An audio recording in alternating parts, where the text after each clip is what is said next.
The lights here in this Walgreens parking lot have been out for over 3 weeks. Now, after complaining to the manager here in corporate about shopping in the dark, one customer called Eyewitness News to make it happen. But if the school wants to make it a top priority, it will cost the university over $25 million in Nash's in debt financing. Every year, the DuBois School for Language Disorders celebrates Arbor Day at Southern Miss. And this year, they're witnessing something special, the naming of the oldest tree on campus. Casually scouring social media is something that we all do these days. But one click can land you in an unfortunate situation. Residents here in the Pine Belt come to check the status of their account balance. It should be as easy as one click, but sometimes, just as soon as they turn their backs,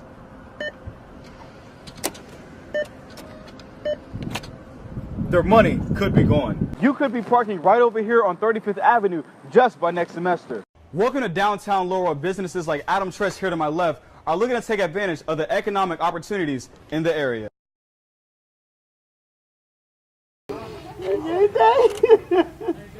An EF3 tornado hit Hattiesburg on the morning of January 21st, leaving many to pick up the pieces. But just as all tragedies cannot be told through numbers, these residents know this disaster all too well. That trailer was up there where the white truck is.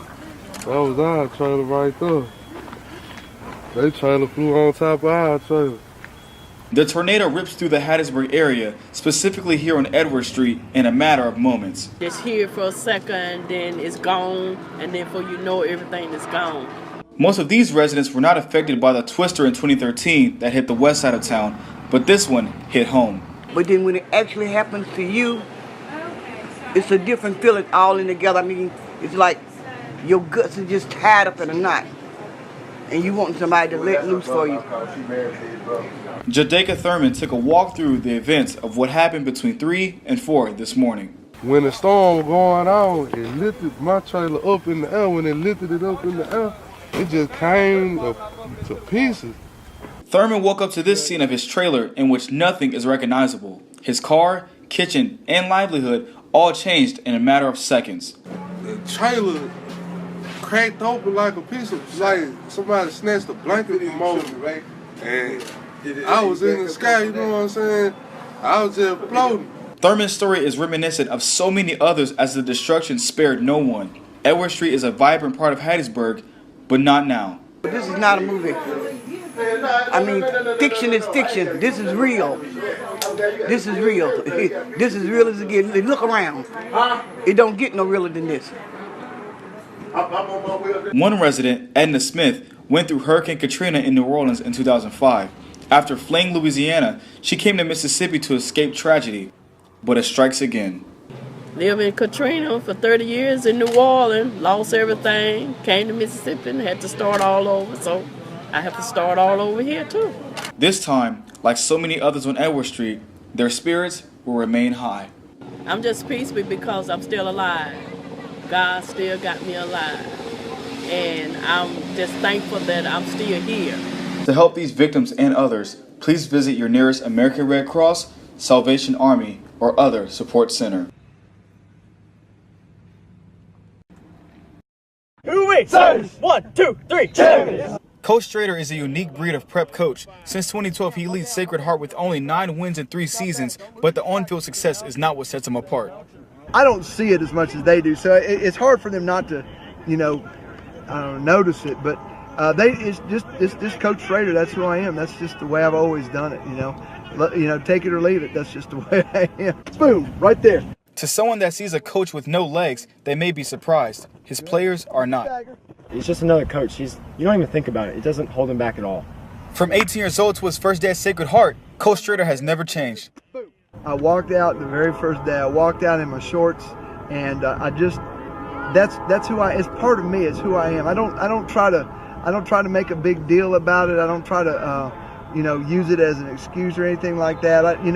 That's just who I am. A USM alum and double amputee, Strader refuses to let one night influence the rest of his life. Up, up, up, up, up. There you go. People normally give up right before they're successful. Okay? If they just would take that extra step, 1 more, 2 more, 3 more steps, they're going to be successful. Defensive coordinator Drew Deweese knows firsthand of Strader's impact on his team. If he wasn't a double amputee, they'd love him the same for his attitude and his love to them. And I think that's what we all want, and that's what Coach Schrader wants, is to develop men that regardless of your circumstances. Through drive and perseverance, Coach Schrader stands out in prep ranks. For Hub City TV, I'm Julius Kizzy.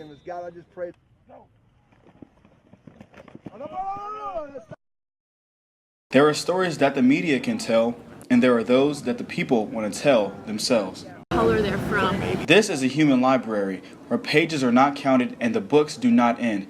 The pages are not made of paper, but of emotion. In a situation like this, you're being selfless. You have to be of service to others. You have to get out of yourself. Even though you're talking about yourself, you've got to do it for the greater good of someone else, to show them the hope, to show them that there's a future, to show them, you know what, I've been there, I've done that too. These stories come from students and others in the Hattiesburg community. From a male feminist to being a mixed martial arts fighter, the stories, sponsored by Access on campus, are endless.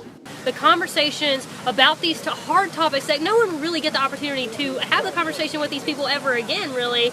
It gives them that safe space to ask questions and to really get to learn about those topics that they wouldn't really learn about. Steve Richards is the Delta Tau Delta advisor for Southern Miss and lives with cystic fibrosis, making it difficult for him to breathe. It's a disease that affects all of your mucus-producing glands, lungs, liver, pancreas, sweat, salt, reproductive.